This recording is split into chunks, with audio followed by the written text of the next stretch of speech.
Okay, ladies and gentlemen, we're going to call this meeting to order at 1:02 p.m. This is the January 2026 council meeting for the Township of Muskoka Lakes. I'm glad to have everyone here. We do have quorum we actually have, I think, all present between those who are online participating by Zoom and those present in the room. Welcome. I can also confirm that the CAO, the clerk, and other members of the senior management team are all present. And I would like to start by reading the following. We want to acknowledge that we are on lands traditionally occupied by Indigenous peoples. Indigenous peoples have cared for this territory for the benefit of future generations, and their stewardship throughout the ages is recognized. Okay, a quick public notice. Today's meeting is, as it always is being live streamed and recorded on the Township of Muskoka Lakes website and its YouTube channel. And by participating in the open public meeting today, you are consenting to your image, your voice, and your comments being recorded and posted online.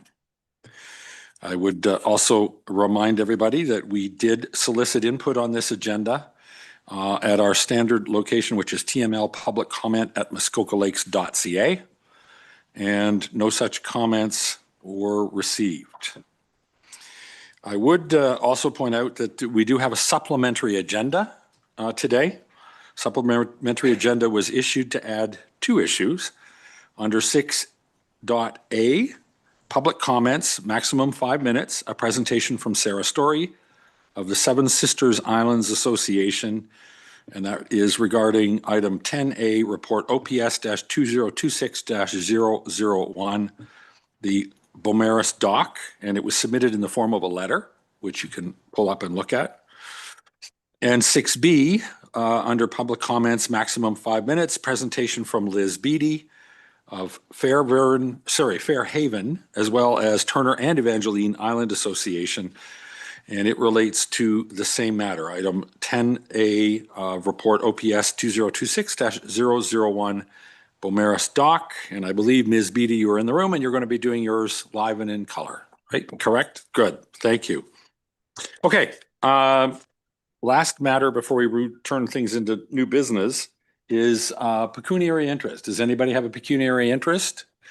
I see everybody's hands up. I see Councillor Mazan and I think Councillor Edwards. We're going to go with Councillor Mazan first. Okay, thank you. I'll be declaring from item 10A, the Bemora stock, as I continue to have the conflict as I'm part of the holding group beside on the property beside. Thanks. Thank you.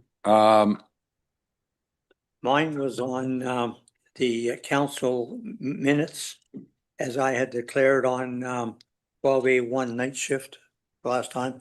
So when they come up, I just will not vote on them. On the minutes generally from last council. Okay. Anyone else with a declaration? I have one, my own. I'll be declaring a conflict also on the minutes, but they're from the GNF minutes last month. And it's item 7A1, item 9A in the minutes. Specifically, it's action item 3. And it's action item 3 that relates to the arena. And I will be declaring because I am a landowner of an adjacent property. So I will be recusing and leaving the chair for Councillor Mazan just for that matter when it comes up. Okay. All right. That gets us through the sort of standard business, and I've got a couple of quick things I do want to point out, obviously. The motions that will be read with each resolution have been pre-populated with random movers and seconders, and that's done simply to expedite this process, this meeting. And when it comes to voting, I would ask, as we always do, that the members physically raise their hand until I have confirmed the vote. If the vote is unclear, there will be a verbal vote recorded by the clerk, but in that particular instance, it's not considered a recorded vote. Okay, so now we're going to skip down to item number 6, the public comments, the 2 that were added by supplementary agenda. And first, before we go anywhere, we have Ms. Storey's letter. Do we read it, or does it just, it's available? She's here. Oh, she's here. There you are. Welcome, Ms. Storey. I didn't realize you were going to join us electronically. Glad to see you. Thank you. You have 5 minutes. If you would just start, please, with your name and your address. Excellent. My name is Sarah Storey, and my address is number 7 Keewaydin Island. May I commence now? You sure can. Excellent. Good afternoon, Mr. Mayor and members of the council. My name is Sarah Storey, and I'm the president of the Seven Sisters Islands Association. My fellow islander, Liz Beatty, is a president of the Fairhaven Islands Association, and she, as you mentioned, is joining you in person. Together, our associations represent 42 cottages across 10 islands on Lake Muskoka. We have provided council with the written submissions dated yesterday, January 13th, and our remarks today are intended to highlight and reinforce key points in that submission. We are here in support of the staff report OPS 2026-001 and thank the council, the General and Finance Committee, and the staff for their thoughtful work on this matter. Beaumaris is very important to us islanders as well as boaters and members of the general public. While only about half of our members are seasonal docking permits, every one of our members is a regular transient user of the Beaumaris docks. For islanders, it's not a convenience, it's a critical access point, particularly given the limited services available to island communities. As noted in our written submissions, we also strongly support the small business at Beaumaris Marina, which depends on a balanced mixed-use dock system to remain viable for the entire boating community. Islanders have relied on the Beaumaris dock since the earliest days of automobile access to the area. The existence of the wood dock, now over 50 years old, was built specifically to serve islanders, a point we emphasize in our written submissions. More than 20 years ago, when overnight docking was prohibited at most township docks, Beaumaris was intentionally exempted. Staff report OPS 2026-001 simply continues that successful, long-standing approach while improving governance through updated wharf management agreement. We see this as a reasonable solution that is responsible, respects the history while addressing current operational needs, exactly as outlined in our submission. We appreciate also that staff explored a lease or license option, and we understand the certainty that that could offer. We recognize it is more of a challenge, though, to incorporate the type of flexibility into a lease, whereas flexible permit system with responsible and diligent wharf manager is a proven system that supports the unique ecosystem at Beaumaris, even at its busiest. Given that the lease option information is contained within a confidential report, we are not in a position to comment with any specifics on anything that may be before council. We hope that the council will adopt the recommendation in the report to preserve the status quo of the permit system, but if it does not, we are ready to contribute to the lease or preferably a license system that preserves the historic seasonal use and maintains the flexibility required to support all dock users. We have a couple of notes about the dock replacement options that are before you. We note with the floating dock option that there are a few challenges. One is that there's no place to store the floating dock if it needs to be removed because there's only an access road but no township property adjacent to the dock. And we also note that floating docks can be very challenging for those with mobility issues. While it may be fine for somebody with a wheelchair, anyone who uses a cane or has balance issues or walkers, etc., may be challenged with anything that moves. The current solid dock provides stable and accessible access. There's no ramp on the large concrete wharf, so it's pretty much the only place that can be accessed by people who have those challenges. We also note with the crib dock refurbishment that the current dock has been in place for approximately 50 years. So something with a similar quality of construction, we could expect hopefully to last approximately that lifespan as well. Importantly, staff have confirmed that the seasonal docking fees are sufficient to fund replacement and maintenance without reliance on general tax levy. We believe that this makes this recommendation sustainable and fair, one of the two, either crib dock or steel dock replacements. In closing, we respectfully ask Council to adopt the staff report OPS 2026-001, consistent with the points set out in our written submission. It preserves the historical use, maintains flexibility, supports accessibility, and ensures financial responsibility. We thank the Council and the staff for their consideration and we'll be pleased to answer any questions. Thank you. Well, thank you very much for that input and for being 7 seconds under the 5-minute limit. Does anyone have any questions while we have Ms. Storey on the screen? Not seeing any, I will, oh, sorry, Councillor Kent.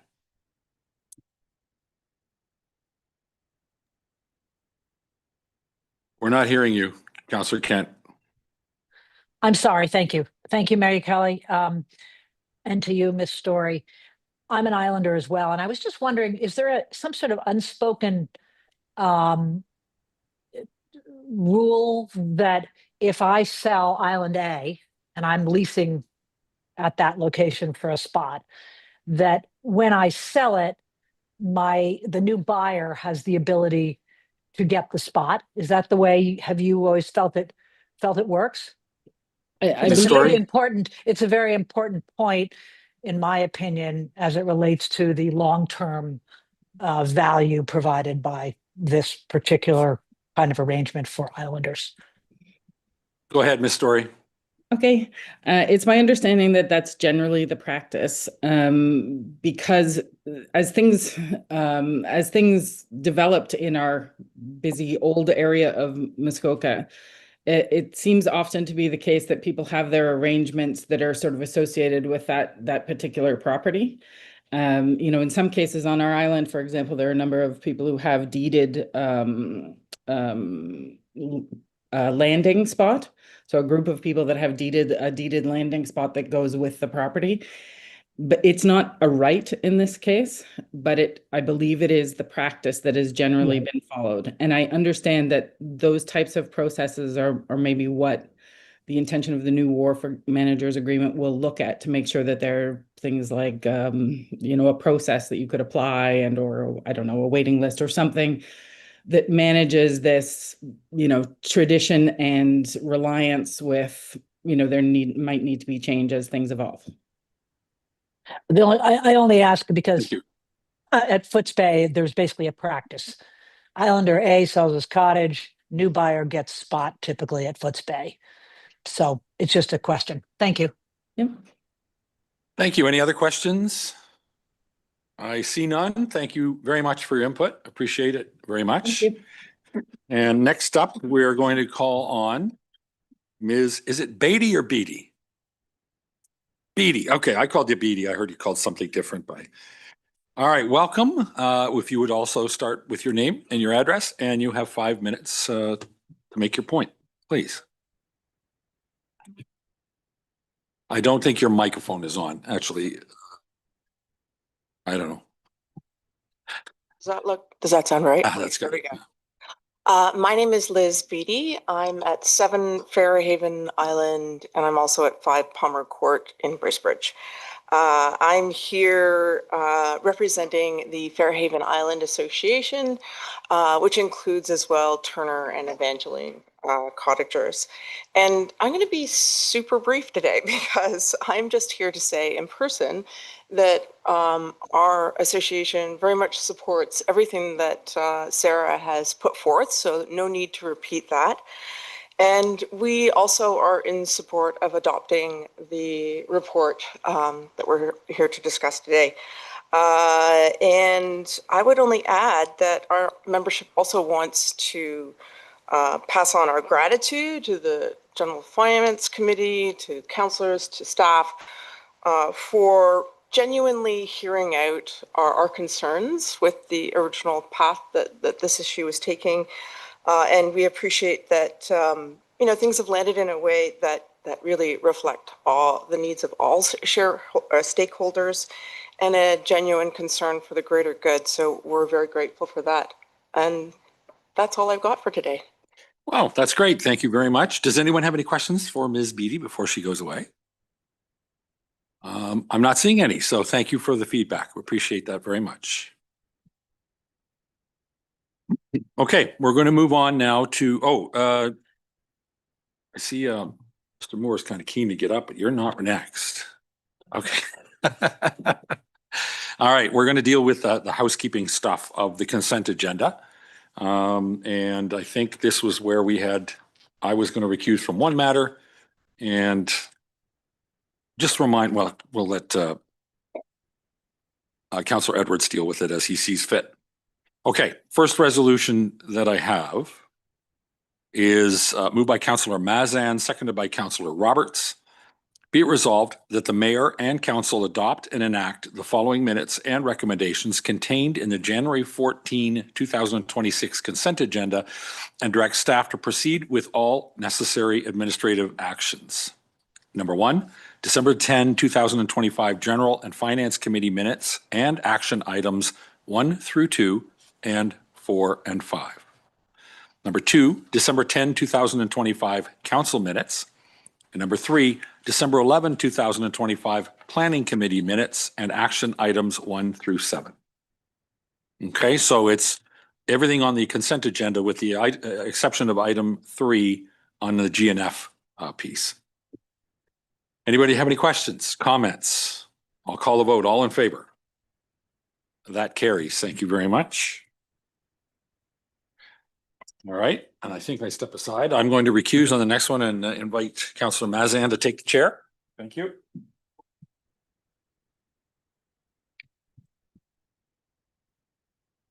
Hey, good morning, good afternoon. Moved by Councillor Bosenworth, seconded by Councillor Burry. Be it resolved that council adopt and enact action item 3 contained in the December 10th, 2025 General Finance Committee minutes and direct staff to proceed with all necessary administrative actions. All those in favor? That carries. Thank you.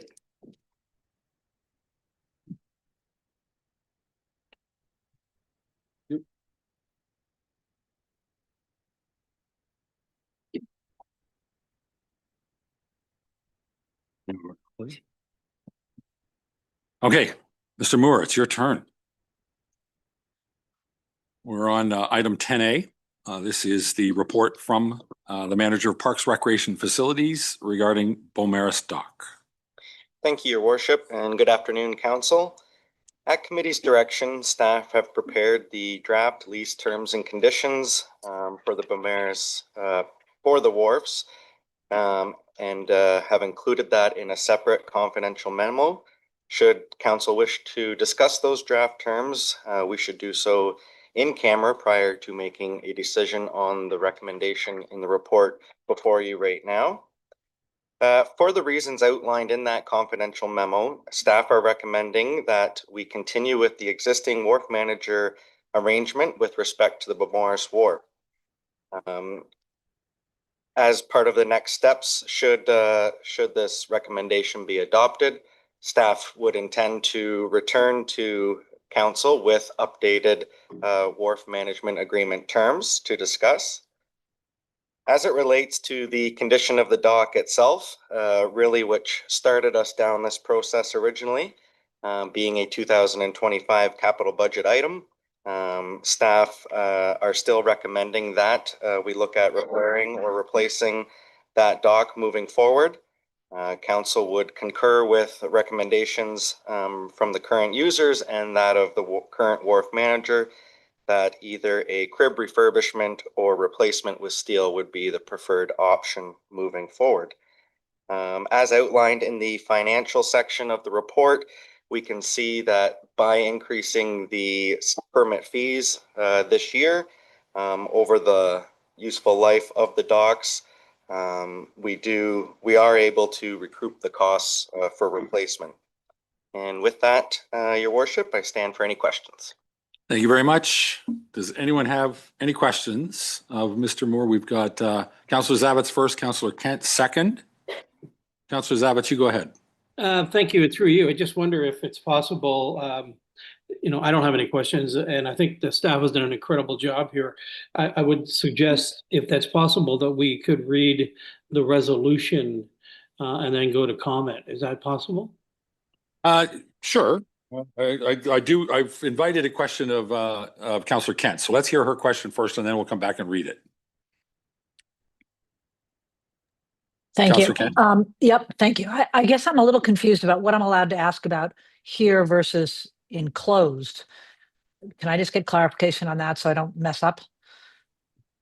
My suggestion is if it's a matter that comes to your attention or a question that comes out of what you read in the closed material, it's off base for here. What Okay, you well, focus on here, focus on the publicly submitted memorandum that a report that. Okay, I have two comments. I was wondering whether it's a financial question. At $15,000 a year, over 20 years, we've recouped $300,000. Should we be, given that there was originally some discussion of the fact that we shouldn't be in businesses like leasing, that was the original, I think, negative position on why we didn't want to be a wharf manager or in a business of wharf managing.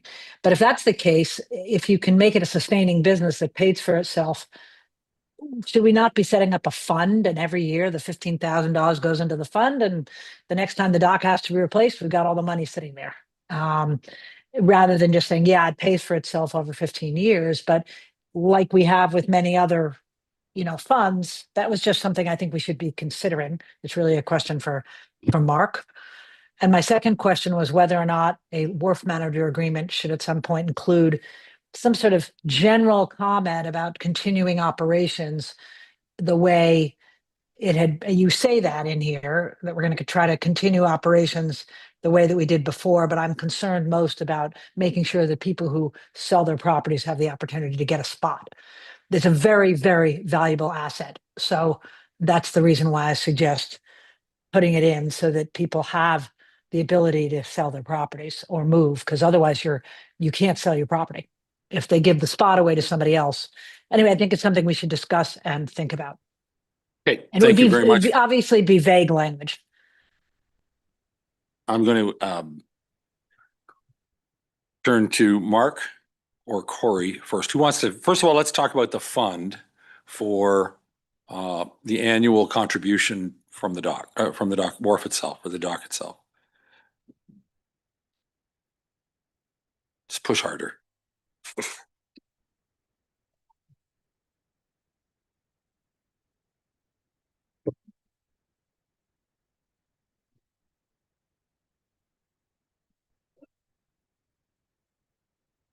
As you're trying to say.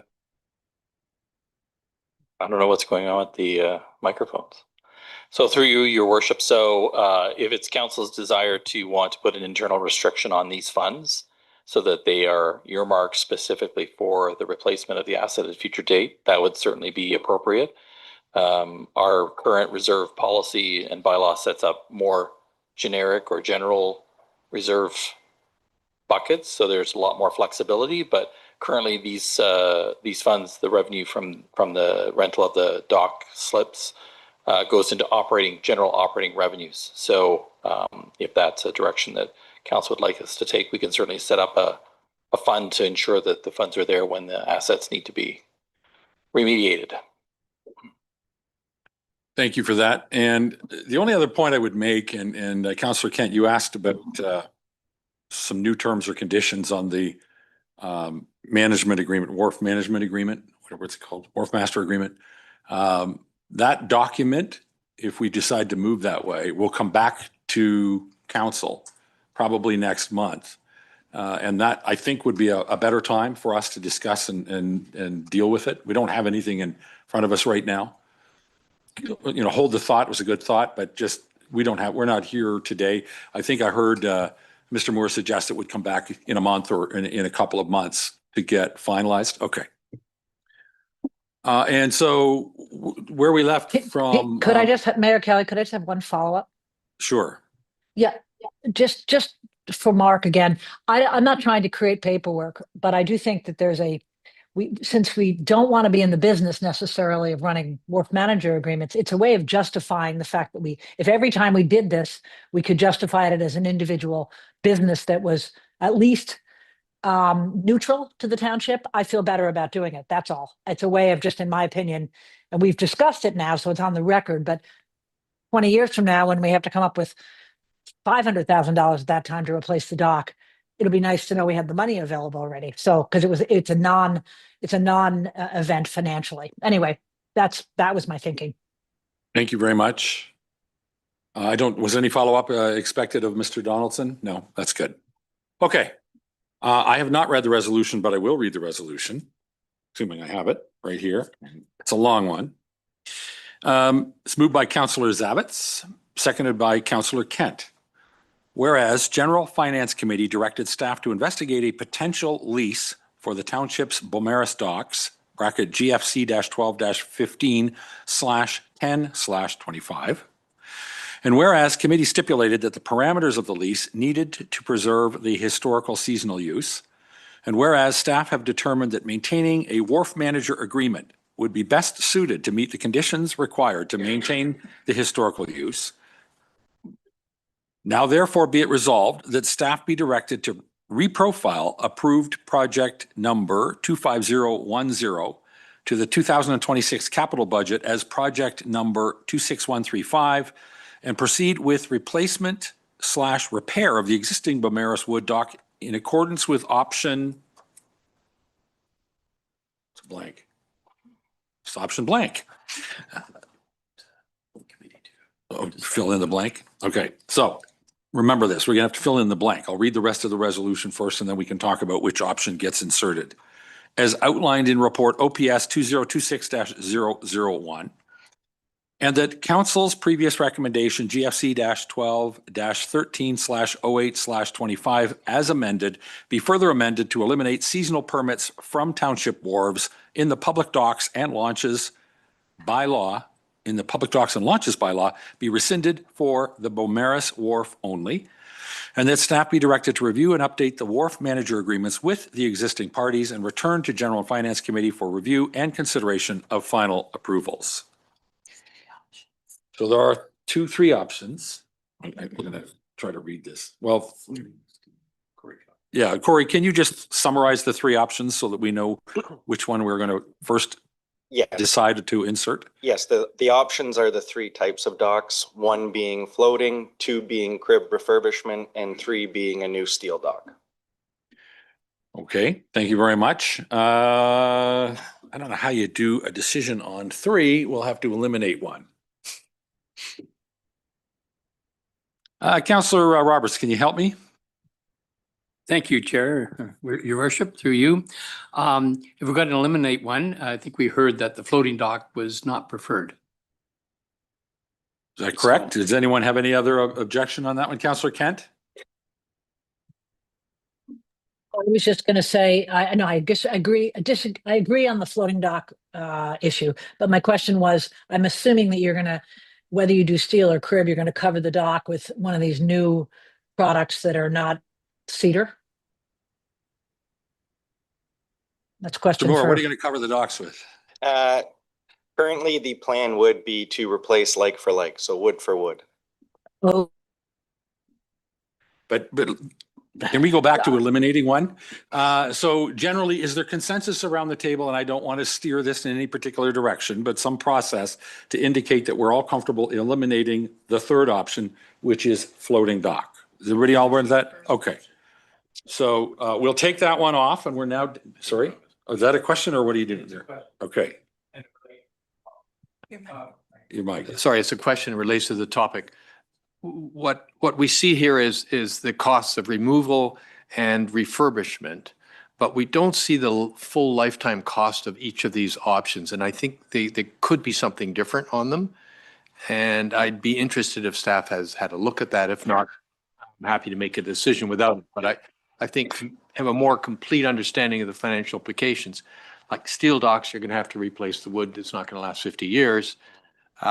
You know, floating docks depend on what they're made of, whether they're made of plastic or steel. Steel has a shorter life than plastic. You know, crib, likewise, you've got a potentially, you know, the part that where the water meets the air usually rots quickly. And you know, have you gone through that thinking and what would those numbers look like? Mr. Moore? Yes, through you, we did do kind of a longer analysis of each of those options. Relatively speaking, the kind of year-to-year maintenance is fairly the same for each of them, fairly insignificant. With all three options, you're looking at probably some redecking around the 20-25 year mark, which is why we just decided not to include it because we figured it would be the same for all three. So, yeah. Okay, thank you. Can I just, one more time, we've eliminated floating dock. So we're down to just steel versus crib. And Councillor Edwards, did you have a comment? Yes, looking at page 49 in the cost is about $75,000 difference between the crib and the other. If you spread that out over 50 years, I think, and that I've always figured that you should go with the longest lifestyle. I would support 3. All right. Anyone have a contrary opinion or a different opinion or more of the same opinion? Thank you, and through you. I guess questions around where's the steel from? What's the kind of grade of it? I mean, we're seeing, and I do not want to get into Public Works job, but I mean, those are the kinds of questions. We're starting to see degradation. We're seeing degradation of steel docks that were installed 25 years ago, 20 years ago in our lakes. Cribs have been around for a long time. Steel is relatively new, and you know, but they're just. I'm not sure we should be the ones making the decision, other than looking at the total cost of ownership, total cost of it. Given that we're not experts on the Public Works part of this, I think we're being put into in some ways an unfair place. You know, if I'm going to be asked to make a decision on these kinds of things, I'm going to start asking my questions about it. You know, have we looked at concrete piers? You know, there's all kinds of different ways to deal with it. We're being given 2 options here now, thankfully, cribs and steel.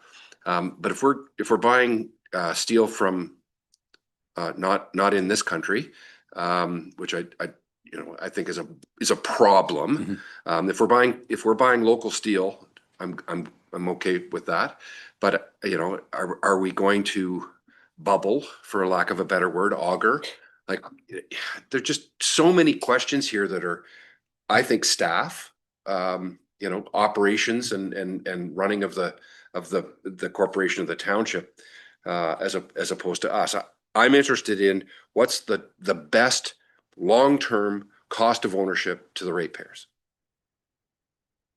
And that would include specs on the size of the steel being used, for instance, the country of origin, method of fastening, the sorts of things that go into rapid deterioration or not. Yeah, I mean, what gauge steel are we using? Yeah. You know, like just, I mean, I see Nick smirking. Sorry. Have you fixed your mic? I don't know. I don't know how to answer this question given the parameters we're being given. All right, let me just have a quick discussion with the clerk director, Best Sarah.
All right, thank you. So, and I do not want to mess this one up. Which one was C? Is C steel?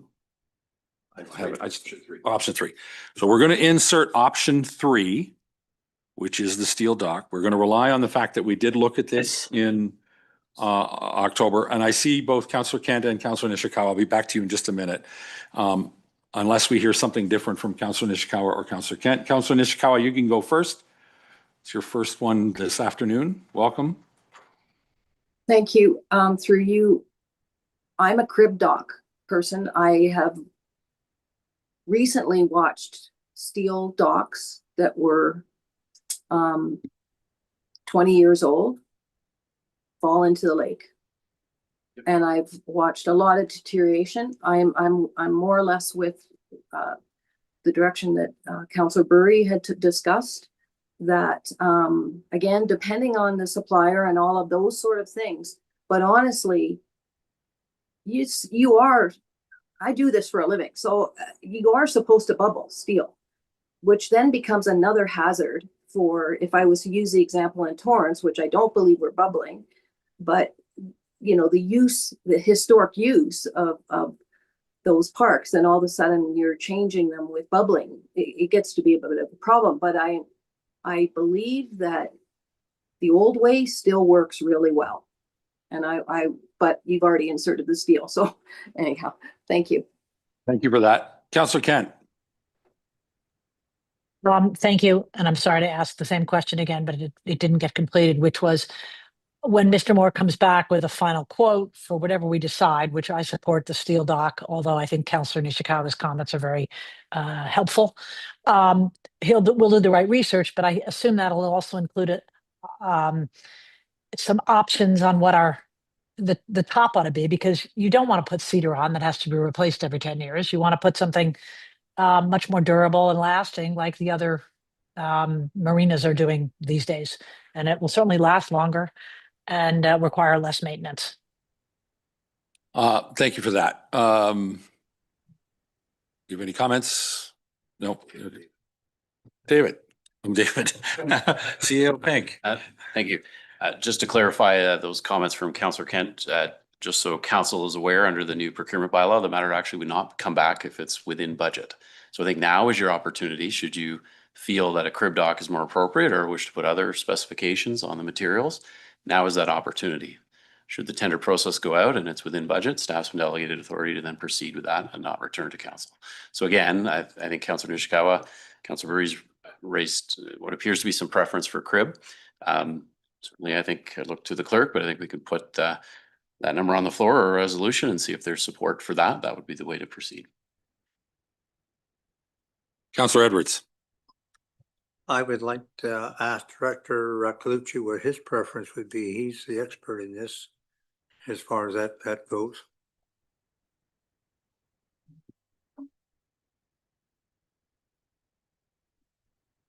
Thank you, and through you, Mr. Mayor.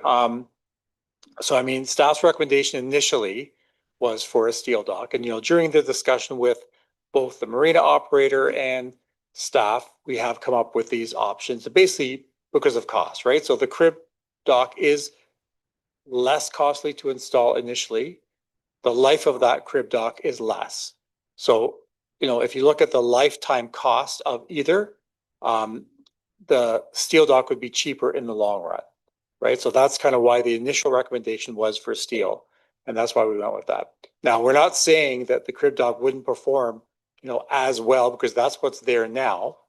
And, I think that, there is, either the steel or the crib would be a suitable alternative in this case. And because there is already a crib dock there, it might be more in line with what is in the area, right? And we have the existing marina that also has crib docks there, right? So I think they would line up, and there is a lower cost initially. Now, we did look into the bubbling aspect of that, and the manufacturer feels that we would not have to bubble, but that's something that we will look at during the detailed design process as well. Because in this location, maybe we will have to bubble based on what the engineer will look at for the design. And we haven't done the design yet, because that's sort of the next step once it's approved. Okay, thank you. I've got Councillor Burry, Councillor Nishikawa, and then Councillor Bosenworth. Thank you, through you. So one of the advantages of crib is we likely wouldn't have to demolish all the way down.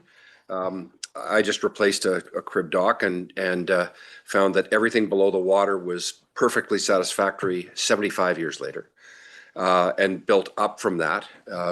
So I'm having a tough time understanding how we're going to say that steel is going to be cheaper. I mean, if we have to demolish the whole way down. And again, I apologize for getting into the weeds, but we're talking about total cost of ownership, I think. So I'm hoping that I'm appropriate. I find it difficult to say that steel is going to last 50 years because I've not seen a steel dock that's been installed for 50 years. There aren't any, as far as I know, certainly not in our lakes with our acidity, our pH. So I'm having a tough time with that. And the difference between crib and steel is not a lot of money in savings, I don't think. So part of me says we go with crib because that's what's worked in Muskoka for 125 years. And that we know that steel is falling in. Councillor Nishikawa has got one close to her on East Bay that's went in. I have friends further up Lake Joe that are replacing, am I allowed to call it Chinese steel? Because that's what it was. It was steel that was procured in China at about 20 years ago. It was cheaper. And it is not lasting. And they've put the anodes on it. Like, there's other kinds of things that I don't think we understand enough about the water chemistry and how it affects steel.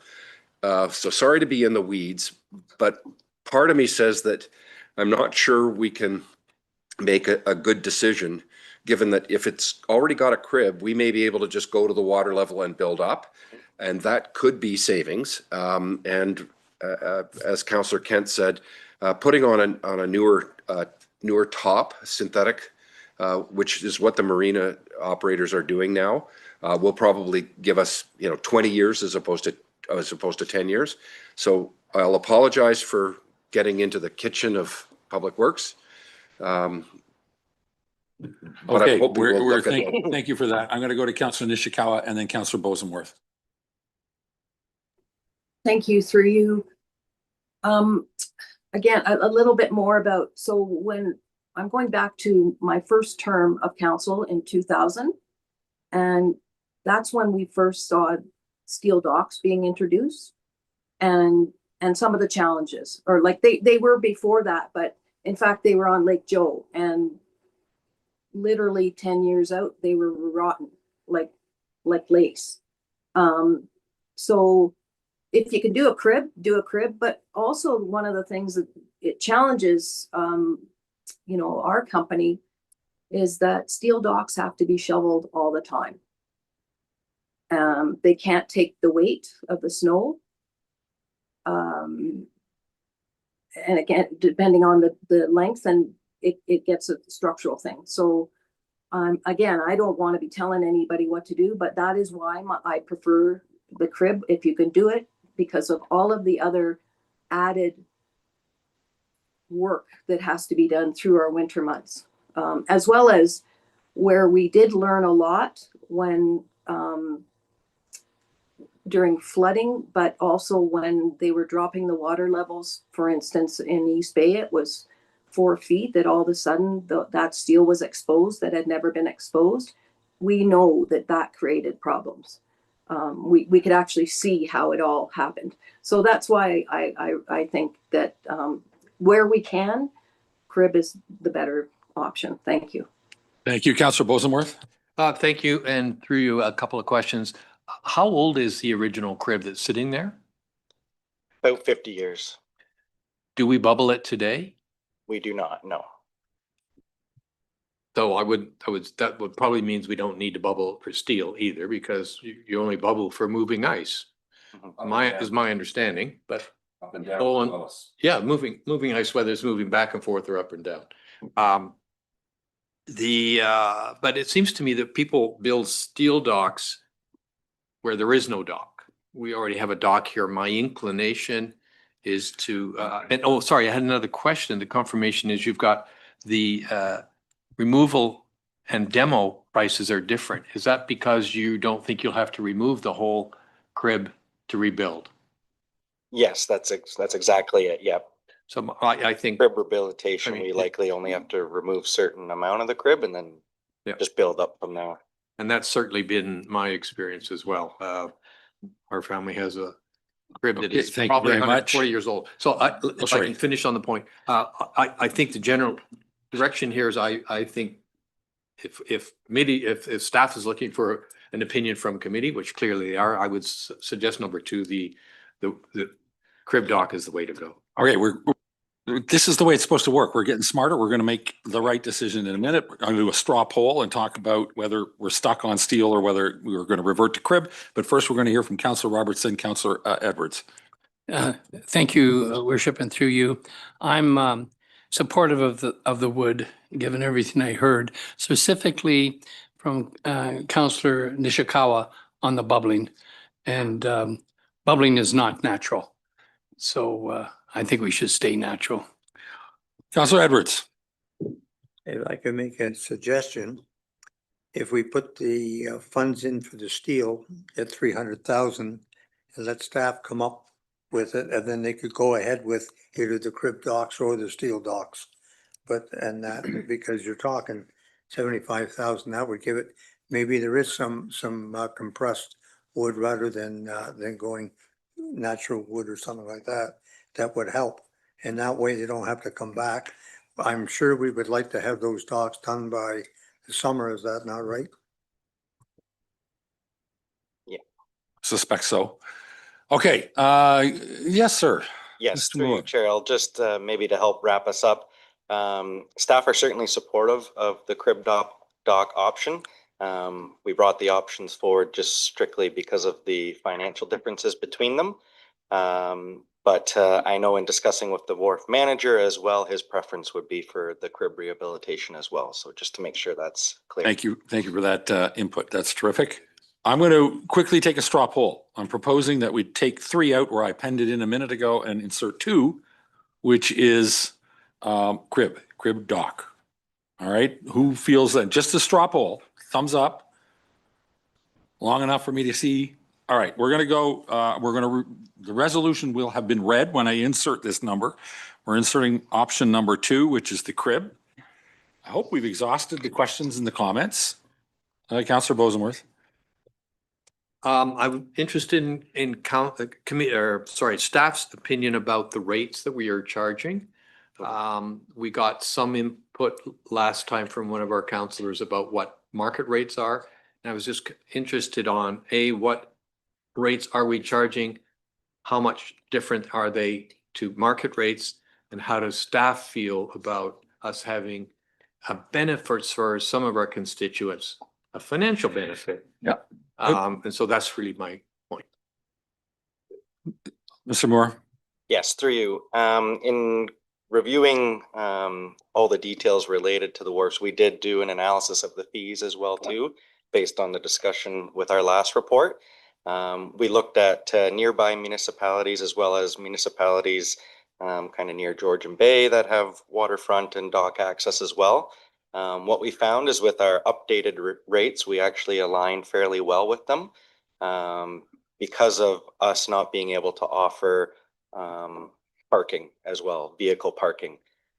So other municipalities are able to offer the vehicle parking as well, which increases their rates, but without the vehicle parking, we align actually pretty well with other municipalities. Councillor Bosenworth. Not to belabor the point, how do we compare to the market, not other, my question really was to the market, not other municipality. Because it's to the, if these constituents needed to go to the market, let's say it's $3,000 a year without parking. If we're charging less than that, then we are giving some financial advantage to these constituents that other constituents don't enjoy. For you, Chair, we'd have to do a deeper dive into that analysis, and staff would certainly be happy to do so if directed.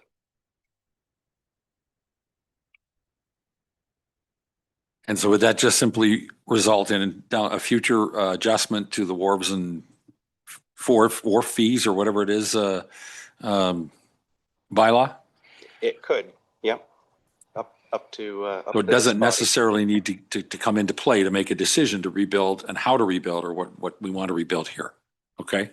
So any change like that would have to come back at least for consideration after a study. Correct. Councillor Bosenworth. However, the wharf agreement that we're potentially discussing in camera does have fees in it, I believe. All right, so I don't think we're approving that lease agreement in this motion, are we? Nor are we talking about anything. No, we're not talking about it. No, I know that, but this isn't implying. I just want to make sure that we haven't, by approving this, somehow approved the rates. Yeah, through you, Chair, through the fees and schedule bylaw, those rates have already been approved for this coming season. Okay, I've read the resolution. Now, it's got somebody up there, Councillor Kent. I was going to just say with regard to the fees, the increase from 800 to 1200 is a nice increase, but I do think that it's worth in future years, not now, making sure we continue to check that because I think you're still under market. And, but it's not necessary today. You made the first step. That's a big increase. So move on. Thank you very much for that. Okay, resolution's been read. We've inserted the number 2 representing crib dock replacement. And in the absence of any more questions, and I see none, I'm going to call the question. All in favor? And that carries. Thank you very much. Good work. Thank you. Thank you, Mr. Moore. Nice job. Okay, we've got a bunch of bylaws. Have I got something to read? And we've got some people to present. Oh, right. Okay.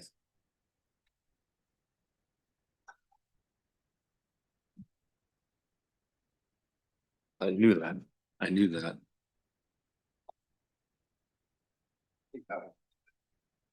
No. Well, the good news is we solved every other problem except the wharves and the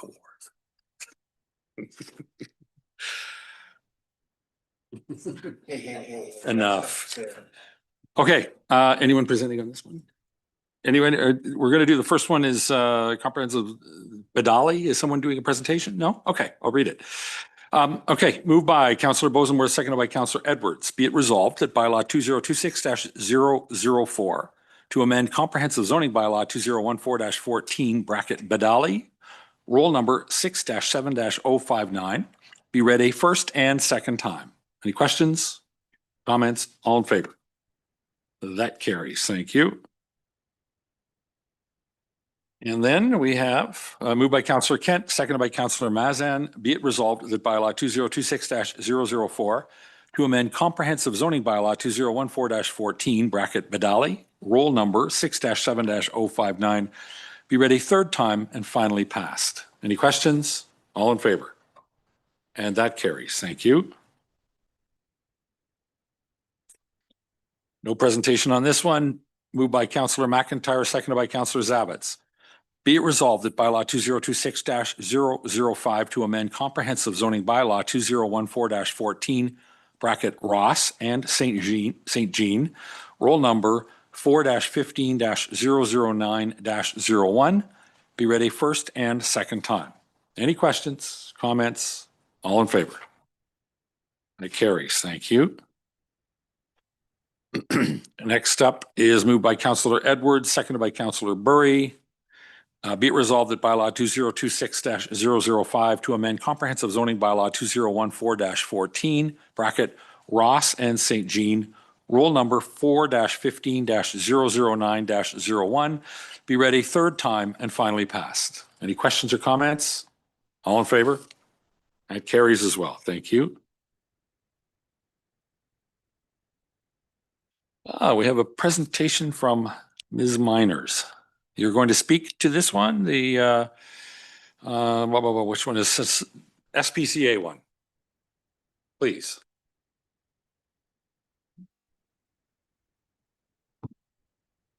Thank you, Mayor Kelley, and good afternoon, members of council. This is a pretty straightforward and kind of, it's a renewal of our contract with the OSPCA for canine impound services. In the past, it's always been a 5-year contract, so we're going to be renewing that this year with the OSPCA again. There isn't any major changes to it, but there are a couple minor ones, and you may see a quick amendment to our dog control bylaw next month in February. If anybody has any questions, I'm happy to answer them. Thank you for that. Anyone with any questions? Seeing none, thank you very much. I will read the resolution moved by Councillor McIntyre, seconded by Councillor Edwards.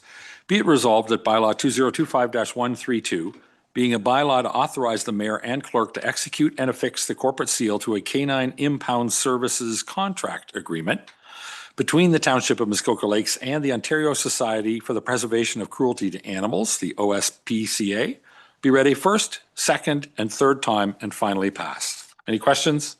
All in favor? That carries. Thank you. Oops. Thank you. Okay. Moved by Councillor Burry, seconded by Councillor Kent. Be it resolved that bylaw 2026-001 being a bylaw to borrow, if necessary, to meet current expenditures for 2026 for the Corporation of the Township of Muskoka Lakes be read a first, second, and third time and finally passed. Any questions? All in favor? That carries. Thank you.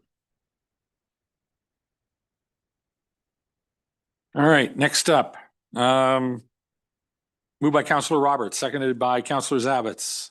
Be it resolved that bylaw 2026-002 being a bylaw to authorize the levy and collection of interim taxes on all properties and property classes, to establish the dates for payment of taxes, and to provide for the charge of penalties and interest for the non-payment of the same, be read a first, second, and third time and finally passed. Any questions? All in favor? That carries. Thank you. Next up, moved by Councillor Bosenworth, seconded by Councillor Edwards. Be it resolved that bylaw 2026-003, being a bylaw to amend bylaw 2025-137, being a bylaw respecting construction, demolition, change of use, conditional permits, sewage systems, inspections, and administration, be read a first, second, and third time and finally passed. Any questions, comments? All in favor, all in favor. Thank you. Carried. I think we could add anything else to that. All right, next up, moved by Councillor Zavitz, seconded by Councillor Burry. Be it resolved that bylaw 2026-008, being a bylaw to appoint a member of council to the Ontario Provincial Police Intimate Partner Violence bracket IPV Committee, be read a first, second, and third time and finally passed. Any questions or comments on that? All in favor? That carries. Thank you. Next one is moved by Councillor McIntyre, seconded by Councillor Kent. Be it resolved that bylaw 2026-006, being a bylaw of the Township of Muskoka Lakes, to adopt amendment number 66 to the official plan of the Township of Muskoka Lakes, be read a first, second, and third time and finally passed. Any questions, comments? All in favor? That carries. Thank you. Next up, moved by Councillor Roberts, seconded by Councillor McIntyre. Be it resolved that council in closed session convene at 2 o'clock. Wow.